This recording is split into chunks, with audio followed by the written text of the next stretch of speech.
This is Redmi Note 14 5G mid range অন্যতম flagship phone, যেটা কিন্তু গ্লোবালি বাংলাদেশে লঞ্চ হয়ে গিয়েছে। 5110 mAh এর ব্যাটারি প্লাস মিডিয়াটেকের প্রসেসর প্লাস হচ্ছে 45 ওয়াটের চার্জারের এই কম্বিনেশনটা কিন্তু অনেক বেশি জোস, এবং আমরা কুইক আনবক্সিং আপনাদেরকে দেখানোর ট্রাই করব ফোনটা আসলে কেমন।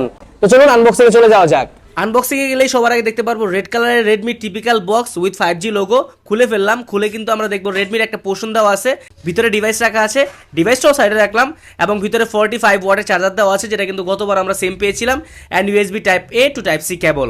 আর উপরের পোর্শনটা কিন্তু সিম ইজেক্টর পিন, পাশাপাশি ডকুমেন্টেশনস আর হচ্ছে সিলিকন কাভারটা আমরা অ্যাভেলেবল পেয়ে যাচ্ছি। এই সব কিছু সাইডে রাখি, ডিভাইস নিয়ে কথা বলি। তো দেখতেই পাচ্ছেন ডিভাইসটা হচ্ছে এটা, মোটামুটি সুন্দর ডিজাইন, পিছনে কিন্তু ট্রিপল ডোর ক্যামেরা সেটআপের ডিজাইন দেওয়া আছে, যেটা কিন্তু ট্রায়াঙ্গেল ডিজাইন এবং হচ্ছে দেখতে কিছুটা আইফোনের মতো।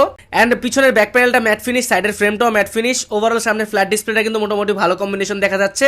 আর ফুল স্পেসিফিকেশন আমরা দেখবো ফুল ভিডিওতে।